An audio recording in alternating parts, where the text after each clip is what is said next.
শাপলা চত্বরের আন্দোলনের সংগ্রাম ছিল আল্লাহ নবীর ইজ্জত রক্ষার জন্য, আল্লাহ পাকের বক্তব্য বর্ণনা করার জন্য।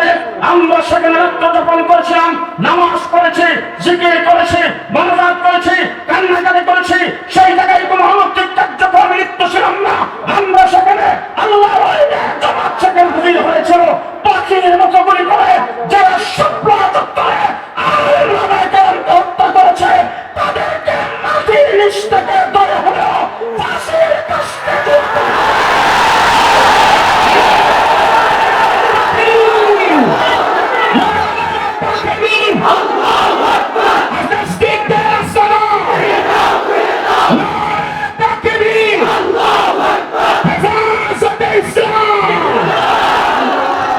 পরিষ্কার ভাষায় বলতে চাই, শাপলা চত্বরের ইতিহাস স্মরণ রাখার মতো ইতিহাস। পৃথিবীর দ্বিতীয় কারবালা ঘটেছিল শাপলা চত্বরে। আজকে অন্তর্বর্তীকালীন সরকার ক্ষমতায়, পরিষ্কার বলবো, ছাত্র আন্দোলন করেছেন, ছাত্রদের আন্দোলন সরকারের পতন হয়েছে। খুব ভালো করে মনে রাখবেন, খুব ভালো করে মনে রাখবেন। 6ষ্ঠ হিজরিতে আল্লাহর নবী সুলে হুদাইবিয়া করেছেন। সেখানে যাইয়া রাসূল সাল্লাল্লাহু আলাইহি ওয়াসাল্লাম 10টা শর্তে সমঝোতা করে উমরা না করে সেখান থেকে এসেছেন। কিন্তু কোরআনের আয়াত নাযিল হয়েছে, ইন্না ফাতাহনা লাকা ফাতহাম মুবিনা।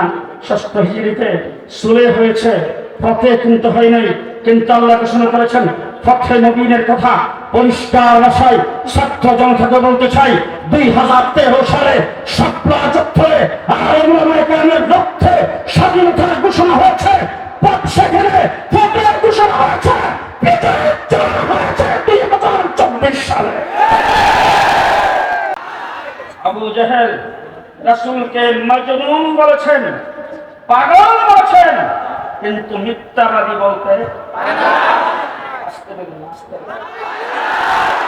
আবু জাহেল রাসূলের চরিত্রের উপরে কলঙ্কের দাগ লাগাতে পারে নাই, মিথ্যাবাদী বলতে পারে নাই, চরিত্রহীন বলতে পারে নাই, কাযযাব বলতে পারে নাই। রাসূল সাল্লাল্লাহু আলাইহি ওয়াসাল্লামের নৈতিক চরিত্রের উপরে সামান্য কোনো দাগ আবু জাহেল লাগাইতে পারে নাই।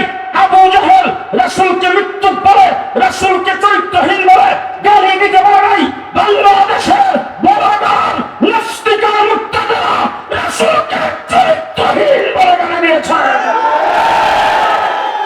মুহাম্মদুর রাসূলুল্লাহ সাল্লাল্লাহু আলাইহি ওয়াসাল্লামকে শাহবাগে নাস্তিকের মুক্তাদিরা একত্রিত হয়ে সেই জায়গার মধ্যে বক্তব্য বলেছেন, আল্লাহকেও ফাঁসি দেওয়া হবে। আমার রাসূল সাল্লাল্লাহু আলাইহি ওয়াসাল্লামের চরিত্রের উপর যখন আঘাত করেছেন, আমাদের শেখ মুর্শিদ সারা বাংলাদেশের উলামায়ে কেরামের মুরব্বি, সারা বাংলাদেশের উস্তাদুল উলামা আল্লামা আহমদ শফি রাহমাতুল্লাহি আলাইহি 2013 সালে শাপলা চত্বরে ছুটে এসেছেন। তার আহ্বানে গোটা বাংলাদেশের তাওহীদি জনতা, ছাত্র জনতা সব মাঠে নেমে এসেছিলেন। শাপলা চত্বরে আমরা জমায়েত হয়েছিলাম ক্ষমতা দখল করার জন্য নয়, শাপলা চত্বরে আমরা গিয়েছিলাম ক্ষমতার থেকে কাউকে নামাইবার জন্য নয়, শাপলা চত্বরে আমরা গিয়েছিলাম নবীর ইজ্জতের সম্মান রক্ষা করার জন্য। শাপলা চত্বরে নারে তাকবীর, নারে তাকবীর, রাসূলের দুশমনেরা বদরের হাতিয়ার, বদরের হাতিয়ার, নাস্তিকদের আস্তানা, নারে তাকবীর। শাপলা চত্বরের আন্দোলনের সংগ্রাম ছিল আল্লাহ নবীর ইজ্জত রক্ষার জন্য, আল্লাহ পাকের বক্তব্য বর্ণনা করার জন্য। আমরা সেখানে উদযাপন করেছিলাম, নামাজ পড়েছি, জিকির করেছি, মোনাজাত করেছি, কান্নাকাটি করেছি। সেই জায়গায় কোনো অনৈতিক কার্যক্রমে লিপ্ত ছিলাম না। আমরা সেখানে আল্লাহর জামাত সেখানে হাজির হয়েছিল পাখির মতো গুলি করে। যারা শাপলা চত্বরে আলেমকে হত্যা করেছে তাদেরকে মাটির নিচ থেকে ধরে হলেও ফাঁসির কাস্তে তুলতে হবে।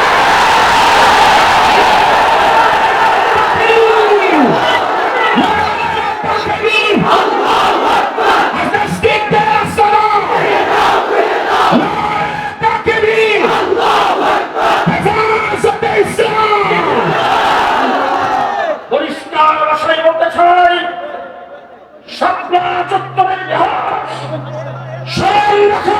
ইতিহাস।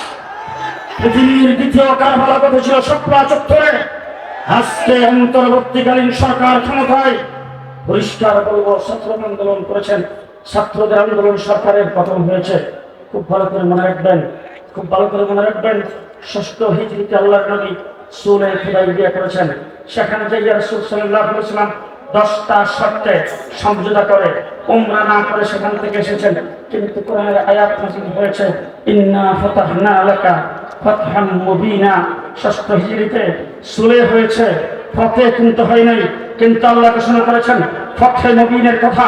পরিষ্কার ভাষায় ছাত্র জনতাকে বলতে চাই, 2013 সালে শাপলা চত্বরে আলেমের লক্ষ্যে স্বাধীনতার ঘোষণা হয়েছে। সেখানে ফতের ঘোষণা হয়েছে, বিজয়ের জন্য হয়েছে 2024 সালে। আমরা শাপলা চত্বরে ছিলাম, সেখান থেকে আমাদের উপর হুলিয়া জারি হয়েছে।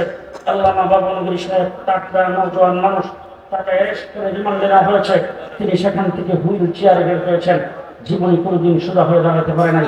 2021 সালে যেই মুদি বাবরি মসজিদকে ভেঙে চুরমার করে দিয়েছেন, যেই কসাই মুদি গুজরাটের মুসলমানদেরকে কচু কাটা করেছেন, ট্রেনের মধ্যে আগুন দিয়ে মেরেছেন, যেই মুদি কাশ্মীরের মুসলমানদের রক্ত নিয়ে খেলা করেছেন, আমরা বলেছিলাম আমরা স্বাধীনতা বিরোধী নই, আমরা উদযাপনের বিরোধী নই, রজত জয়ন্তী উদযাপনের বিরোধী নই, 50 বর্ষ পালনের বিরোধী নই। আমরা বলেছিলাম পৃথিবীর সমস্ত রাষ্ট্রপ্রধানদেরকে দমক দেন, কোনো আপত্তি নেই, কিন্তু কসাই মুদি বাংলায় বাধা দিতে পারবে না। প্রমাণিত হয়েছে, আজকে প্রমাণিত হয়েছে মোদী বাংলাদেশের বন্ধু নয়।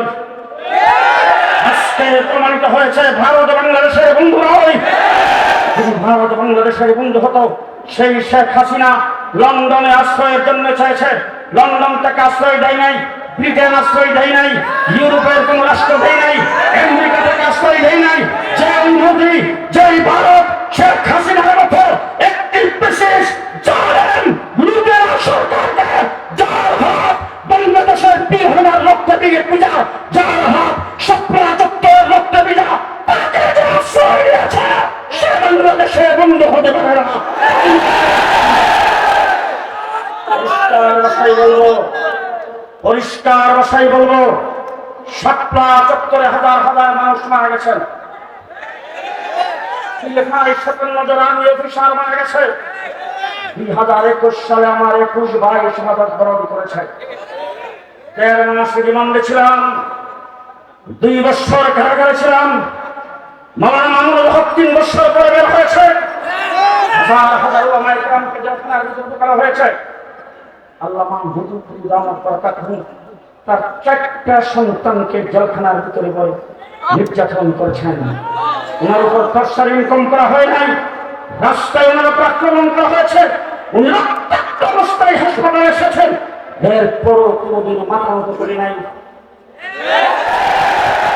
আল্লাহ মাহমুদপুরের পীর সাহেব তার 4 সন্তান জেলের ভিতরে থাকা অবস্থায় মাথা মতো করে নাই। ভালো করে জুঙ্গাই নেতারা জাগলে রাখবেন, ওই অবস্থায় যারা চাটুকারের ভূমিকা পালন করেছেন,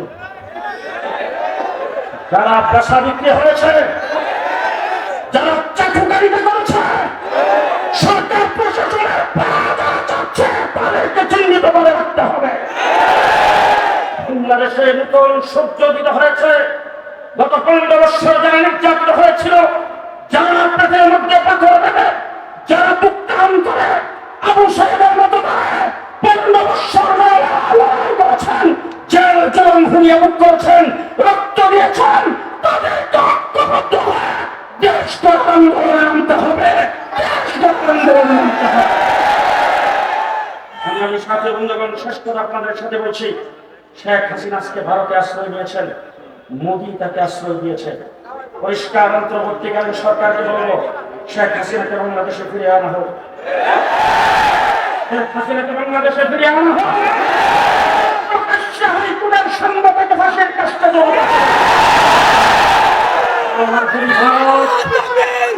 ভারত যদি শেখ হাসিনাকে ভারত না দেন, ভারত যদি বাংলাদেশের হাতে শেখ হাসিনাকে ছেড়ে না দেন, ভারতের সঙ্গে প্রয়োজনের সম্পর্ক কাট করে দিতে হবে।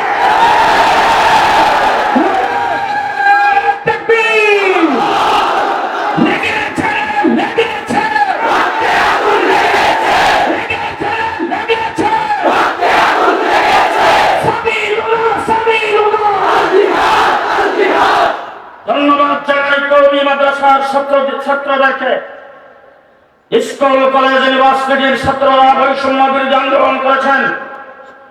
সেই আন্দোলনের সাথে কাঁধে কাঁধ মিলে আপনারা মাঠে ছিলেন। শুধু তাই নয়, যারা নিহত হয়েছেন, শাহাদত বরণ করেছেন, তাদের মধ্যে ৭৩ জন কওমি মাদ্রাসার ছাত্র নিহত হয়েছে। যখন শেখ হাসিনা ভেগে চলে গেছেন, পুলিশ বাহিনী যখন অব্যাহতি নিয়েছেন, যখন কাজে যোগদান করেন নাই, রূপ কাক পাহারা দিয়েছে, স্কুল কলেজ ইউনিভার্সিটির ছাত্ররা, আমার মাদ্রাসার ছাত্ররা তাদের কাঁধে কাঁধ মিলে যতদিন ২৪ ঘন্টা ছিল রাস্তাঘাটে পুলিশের দায়িত্ব আপনারা পালন করেছেন। এই দেশে সংখ্যালঘুদের উপর নির্যাতন, সেই দোয়া তুলে বাংলাদেশে একটি অরাজক পরিস্থিতি সৃষ্টি করতে চেয়েছিল। কওমি মাদ্রাসার ছাত্রদেরকে ধন্যবাদ জানাই বলতে চাই, মন্দিরে পাহাড় আপনারা বসাইছেন, একটা সংখ্যালঘুর গায়ে কোথাও আঘাত করতে দেন নাই। আমরা মাঠে ছিলাম, মাঠে আছি। আমরা মাঠে ছিলাম, মাঠে আছি। দেশ গঠনের জন্য আমরা মাঠে থাকব। কথা বলতে চাই, যারা আমার নবীকে গালি দিয়েছেন, যারা আবু জাহেলের চাইতে বেশি শব্দ উচ্চারণ করে নবীর গায়ে আঘাত করেছেন, সেই আঘাতকারীদের বিরুদ্ধে বাংলাদেশে বর্তমান সরকারকে বলবো, নির্বাহী আদেশের মাধ্যমে আপনারা সংবিধান পরিবর্তন, সংবিধান পুনর্নির্মাণের কর্মসূচি হাতে নিয়েছেন। আপনাদেরকে ধন্যবাদ জানিয়ে বলতে চাই, আমরা আপনাদের পাশে থাকব। তবে সংবিধানের মধ্যে লেখা আসতে হবে, আল্লাহ রাসূল, কোরআন হাদিস, ইসলামের বিরুদ্ধে যে ব্যক্তি কটূক্তি করবে তাকে প্রকাশ্যে ফাঁসির কাস্টে দেওয়া। ২ নম্বর কথা বলতে চাই, তত্ত্বাবধায়ক সরকারের প্রধান ডক্টর ইউনূস সাহেব, আপনাকে ধন্যবাদ জানিয়ে বলতে চাই, আপনি প্রথমেই বলেছেন সংখ্যালঘু। এই সংখ্যালঘুদের নাম উচ্চারণ করতে গিয়ে আপনি বলেছেন হিন্দু, বুদ্ধ, খ্রিস্টান, আহমদিয়া। আমি আজকে আপনাকে ধন্যবাদ জানিয়ে বলবো, হিন্দু, বুদ্ধ, খ্রিস্টান সাথে আপনি আহমদিয়ার নাম উচ্চারণ করে তাদেরকে যে সংখ্যালঘুদের কাতারে ধরেছেন, এই জন্য আপনাকে ধন্যবাদ জানাই। আপনার হাতে বাংলাদেশে কাদিয়ানী সম্প্রদায় তথাকথিত আহমদিয়া মুসলিম জামাতকে সংখ্যালঘু ঘোষণা করবে, সংখ্যালঘু ঘোষণা করবে। আমরা সেটাই চাচ্ছি। হিন্দু এই দেশে যেইভাবে বসবাস করে, বুদ্ধি সেইভাবে এই দেশে যেইভাবে বসবাস করে, খ্রিস্টান এই দেশে যেভাবে বসবাস করে, কাদিয়ানীরাও এই দেশে হিন্দু, বুদ্ধ, খ্রিস্টানের মতো বসবাস করবে। আহমদিয়া মুসলিম জামাত তাদের নাম ব্যবহার করতে পারবে না। আজকে আপনাদের এখানে যে সমস্ত দোকানের সামনে সাইনবোর্ড, অনুরূপ সাইনবোর্ড যদি আরেক নামে আরেকটা দোকানের মধ্যে লাগানো হয়, সেই দোকানদার মানবে?